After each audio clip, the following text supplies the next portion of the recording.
Production funding for Behind the Headlines is made possible in part by the Bartlett Area Chamber of Commerce and its member A2H, engineers, architects, and planners, creating an enhanced quality of life for our clients and community. To learn more about A2H's services and markets, visit a2h.com. The WKNO Production Fund, the WKNO Endowment Fund, and by viewers like you. Thank you. The new mayor and the new council tackle their first budget tonight on Behind the Headlines.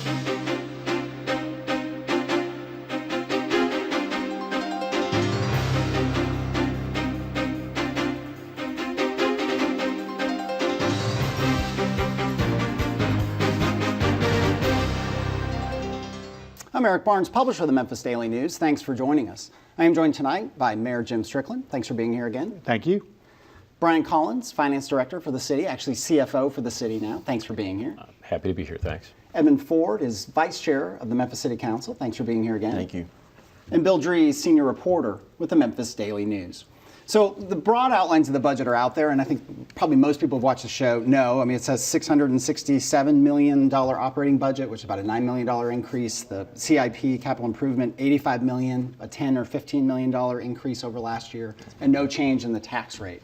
I think you, as the new person at the table relative to these two, you ran on a campaign of a lot of priorities. How does this budget, which in some ways you inherit from the previous administration, just given timing, to what extent does it reflect the priorities you ran on and that you want to see executed by the city?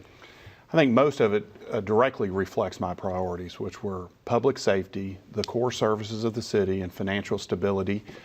We had some extra tax revenue that we're projecting through mostly sales taxes, and we directed that money to retention of firefighters and police officers, public safety, which is obviously the number one issue on everyone's mind.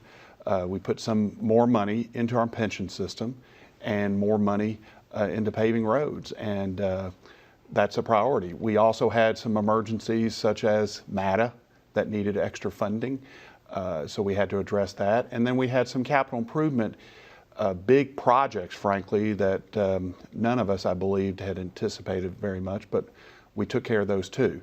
So I'm very proud of the budget. And Councilman Ford, you've been on the council 6 years, 4 years, 5 years? Okay, 8 years. You're coming up to the end. I apologize. Yeah, okay.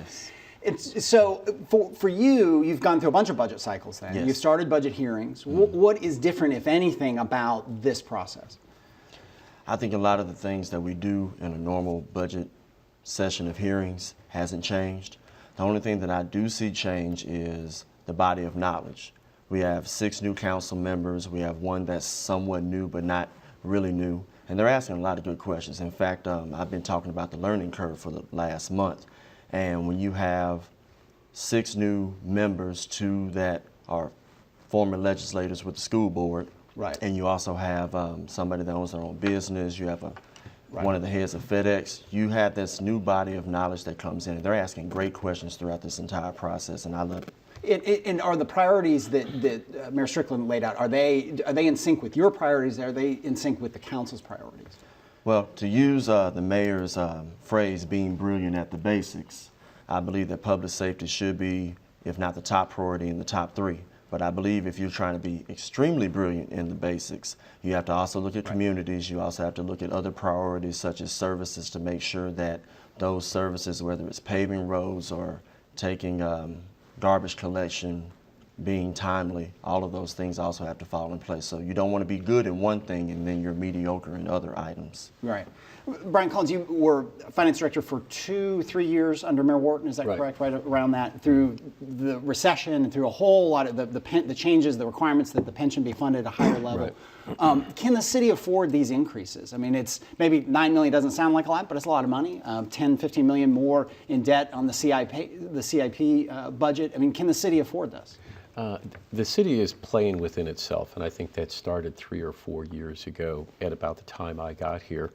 Year over year, the increase is only about $9 million, but I think what started really under the former city council, with both these gentlemen were part of, I think you saw a recognition that we had to get very serious about our fiscal responsibility.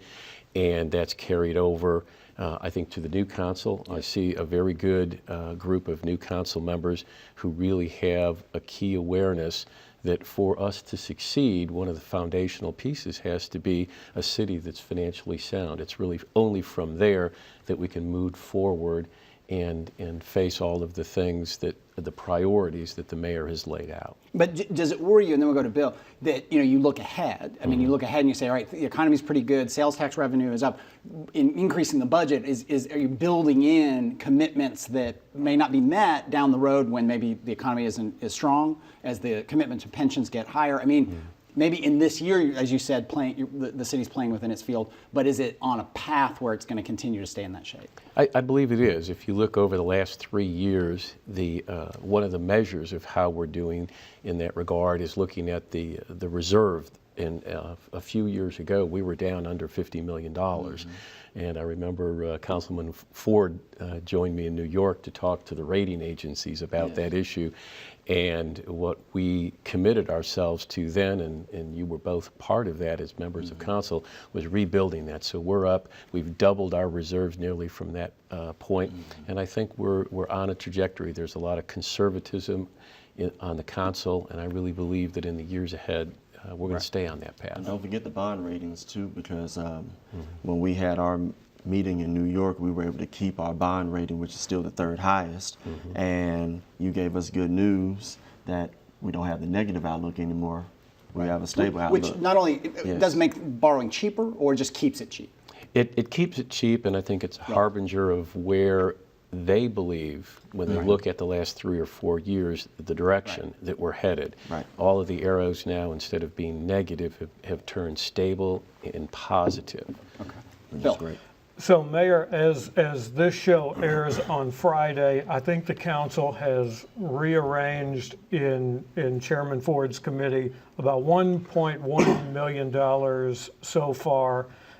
You've been the budget committee chairman as well in the past. Is this normal? Is this par for the course? Yeah, I didn't see anything out of the ordinary at all. People, and I didn't watch the whole thing, but people asking very good questions. People wanting to conserve as many tax dollars as possible. I think those are great intentions. But I also think they gave the opportunity to those directors to come back and prove that they needed XYZ program or XYZ number of dollars. So I thought it was a really good process. I do remember when Councilman Ford and I were first elected to the council 8 years ago, that we had a huge number of new council members, and it took a long time, because as a new council member, you learn so much just going through the budget one time with all the division directors. And I think the attendance on the committee is really high for the brand new council members. 9 to 10 members at every session. That's a great problem to have. Yeah, and Mr. Chairman, from your vantage point, you have preached to the council members there that if you want to spend more money in some area, that has to come out of another area. Is that going to hold with 6 new council members? What I've strongly recommended is that if there are any additional funds for things that might not necessarily be in the mayor's budget, then find the money, whether it's through an offset or if you're so inclined to have a property tax increase as well. But I don't think that this council, according to what I've seen so far, is going the way of where we would increase property taxes. And just to give some information on, well, it's only good as of today. Sure. $1.5 million in savings in the CIP budget and $1.4 million in the operating budget. It was $1.7 million, but $300,000 was spent with 2 nonprofits that work with so many other initiatives, whether it's at-risk youth or whether it's with other groups in the city. Mayor, this is a step over several fiscal years. So when you look at something like increasing the size of the police force, you've got in your budget 2 academy classes this year. And of course, 100 people may start out in each class, but you rarely get 100 new police officers from that because it's such a rigorous process. So rebuilding the police department, how much do you get done in the first year toward that goal? We don't know yet. We currently have around 2,050 officers. Our budget asks for funding for 2,100 officers. So we're hoping to inch that up a little bit, but it's really too soon to tell. So I think that's realistic. But overall, we want 200 to 300 more officers, which would be $15 million more. And I know no one's going to forget, and Brian's not going to let us forget, we need another $20 million for our pension over the next couple years. So we have a $20 million need per year on the pension. In my mind, we need another $15 million to hire more police officers, all at the same time that the state legislature may take away the Hall income tax, which is $15 million. And the Hall income Those are our tax- big challenges. The Hall income tax is paid on savings and investments, and a portion goes to the state. A portion then, proportionally to the population, comes back to Memphis and Shelby County, right? Yes, Okay. Let's stay with police for a minute. Where are you on the police director search? The search has begun. I anticipate August sometime being able to present a permanent director to the council. And it's a national search? Yes. And you, I think, talked on this show right after your election that you may have to spend a whole lot more money on a police director than has been spent in the past. That the budgets, what Memphis was paying its police director relative to other places was maybe not competitive. Is that still the case as you're into the I search? believe so. And I don't think it's a whole lot more. Right. I just think it's what the market's requiring. We were paying our police director about $130. Okay. Director Armstrong was making about $130,000. The director of security of the Shelby County school systems makes more than that. Yeah. So we weren't competitive in the market. The council agreed with me. We increased it to $150,000 now, and we'll, obviously the council would have to approve it, but I think it's going to take some more money than that to be competitive nationwide. And your take from the council point of view, and this question of putting the city in the place that needs to be for the long term. Yeah, you're rolling off, but you're still a Memphian, you still live here. Right. Does that worry you? The $20 million in increased contribution to the pension, to get to what Mayor Strickland says is a full complement of police officers, that's another $15 million. Okay. Is that sustainable? Is that doable over the short term? Let's talk about the first thing, the $20 million for the pension. I believe that with the experience that we've had with the budget and what the state of Tennessee has informed us, we will make that goal. As far as the 200 to 400 police officers, something that I did ask after Mayor Strickland presented his budget was, I want to see the exit interviews. I know people have seen commercials and people have seen billboards saying that the only reason why public safety employees are leaving is because of benefits. Well, I want to see the exit interviews. Well, I've seen one set already with fire. And there were several individuals from a particular time period, and they were asked, why did they leave? Only 11% said it was because of the benefit changes. So I just want to make sure that we don't focus more on the rhetoric. We focus more on the facts and the figures when they're given to us. And the police got a new contract. It's a 1-year increase. Is that correct? Help me out here. Their new contract. Their new contract was 1 year. One Yes, year, sir. and there was an increase of what, 2, 3? Well, it depended. It was 3.5% or 4.5%, depending on how long the officer was there. And does this mark a new era of cooperation with the union? I mean, was this a new? I mean, how did this get done and not be the kind of storm that so many of the cuts and changes and so much has gone on in the past about union contracts? I think it was a significant step. I absolutely do. I think the lack of turmoil and that we've seen in the last few years is a really significant step. The morale on the police department is bad, and we have to address that. And I think that was one step to address that. We did a market study of, actually Mayor Wharton started it, and we got the results. Of comparing our salaries for all city workers to our sister cities. And pretty much police officers in general were underpaid compared to our sister cities. So I think that data was helpful in trying to drive the discussion. But just increasing the morale and showing police officers we appreciate them, I think is really important at this stage. Should public safety employees, namely fire and police, have a separate pay package, a separate benefits package over several years? Is this the start toward that?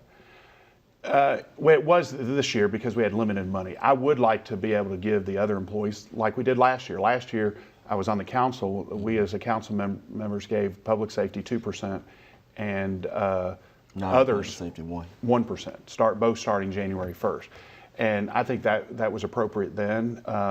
We just didn't feel like we had the funds right now for that. Mr. Chairman, do you think there should be a separate pay and benefit package for firefighters and police officers? Well, I know public safety you have to put in a special category for a lot of reasons, because every time they wake up in the morning and they kiss their spouse and they say, "I love you," and they walk out that door, their life is at stake. As far as do you stay on that path, I'll just put it this way. If we stay on that path, you'll have several impasse committees every single year that the city council has to endure. In fact, we already had to pick our committees this past Tuesday, and a lot of the packages that they want are very similar to what police and fire have been offered by the mayor. So hopefully we can find some middle ground. There's a lot of time left in the budget hearing cycle, but my main goal still is to have the budget hopefully passed by the 7th of June. All right. Brian, when you look at the budget, for instance, when you look at capital spending, let's say, for example, the amount is $20 million. That's not the only cost to the city of spending that 20 million isn't where it starts, because that's debt. Correct. Yeah, every $1 million that we borrow, of course, we have to start paying back, and so every $1 million, as the chairman knows, $80,000 in operating costs plus the percent. so it has an impact. The good news is that even though I mean, millions of dollars is a lot of money, but our total debt level has been level and actually slightly declining. What is the total debt level? It's about $1.2 billion. Do you know what if you could wave a magic wand, what would it be? What's a sustainable debt level? I know there are people listening who say you should have no debt, but for most cities, most states, it carries a certain amount of debt. What would be the right amount? Well, I think you have to think of it as a range. I think we're within the range that is okay for Memphis, probably a little bit on the high side of that range. But as I said before, I gauge how we're doing on that in a lot of ways, and one of them is our bond rating, and we have a very high bond rating. So collectively, I think we're in good shape there, but we have to watch that like we watch everything else, because if we go too far with the debt, it impinges on our ability to fund our operating budget, which is where all of our priorities are. Yes. But there used to be so much of an emphasis on the property tax. In fact, budget hearings used to be about nothing but the property tax revenue.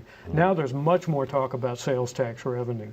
Has that kind of flipped in terms of its importance, or become more prominent in the revenue makeup? No, the property tax is still that's the top dog, and I think we have very little control over the sales tax side of it, and in fact, it's near statutory maximums anyway. So right now, property tax is where it's at.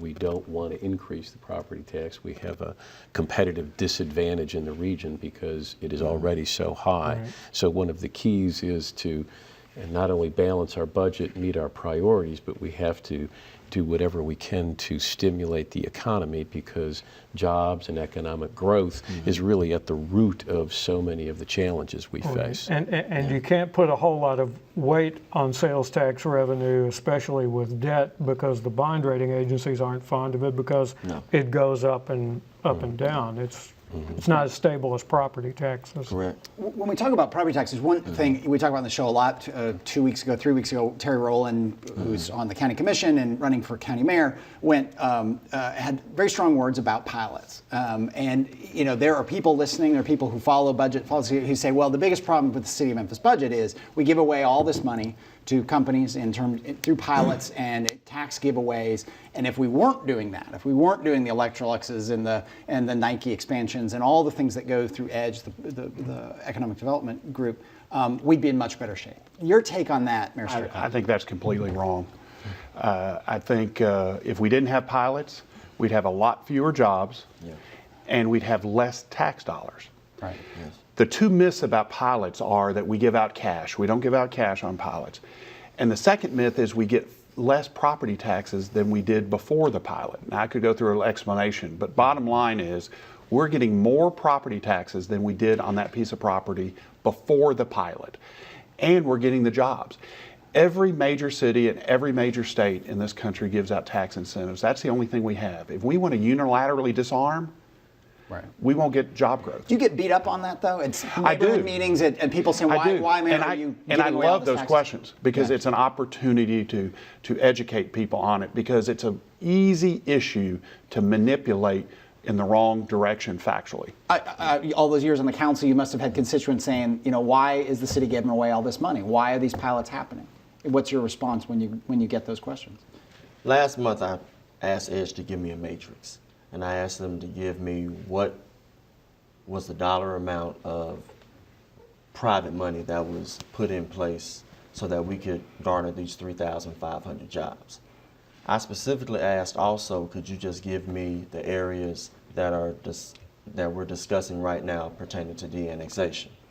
You're talking about $600 million worth of private money just to make sure that there are 3,500 jobs in place. Right. When I brought that to the city council, and this is where hopefully we can work collaboratively to figure out the best solutions as we go forward, because the legislature will be back in session in January. This will probably be one of the first few things they discuss again. And hopefully we will already have the conversations in place that Chairman Conrad with his committee, to where we can go forward and see what the best solutions are.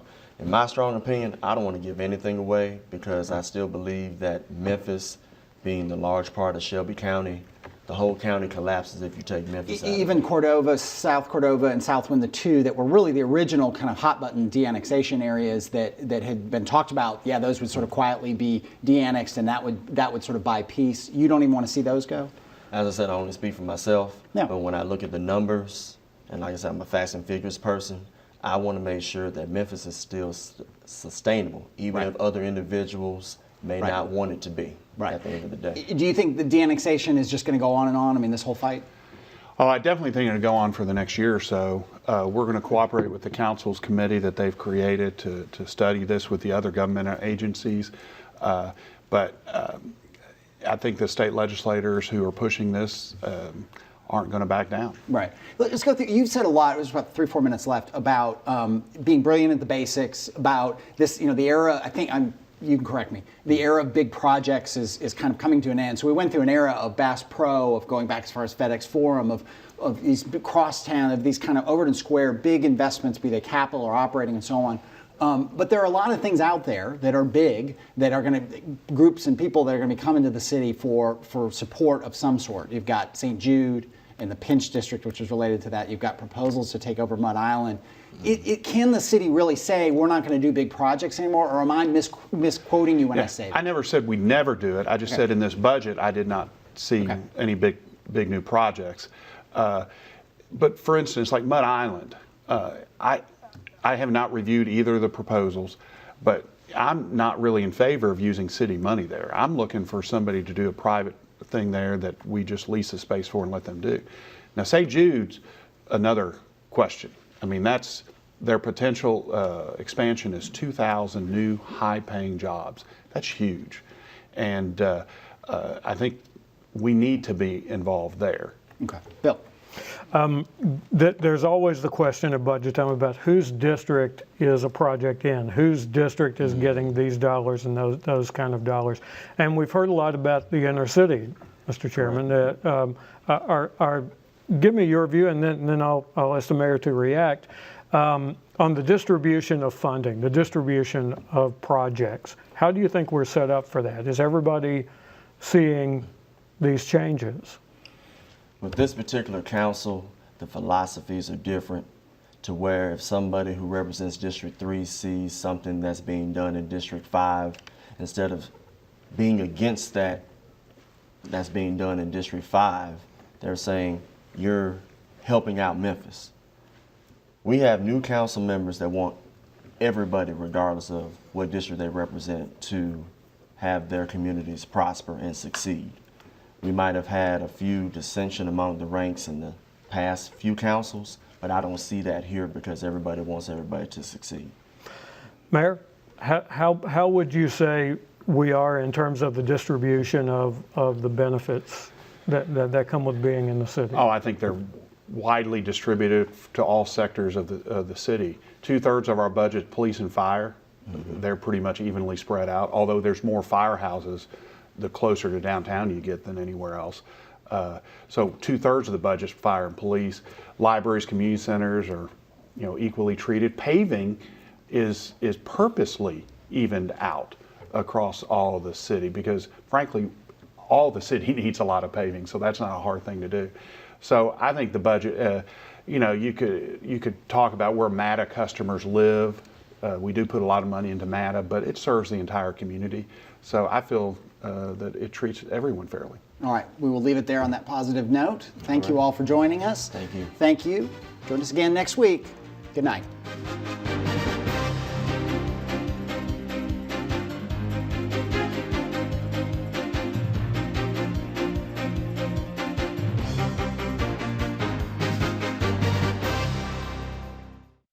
Production funding for Behind the Headlines is made possible in part by the Bartlett Area Chamber of Commerce and its member A2H, engineers, architects, and planners, creating an enhanced quality of life for our clients and community. To learn more about A2H's services and markets, visit a2h.com.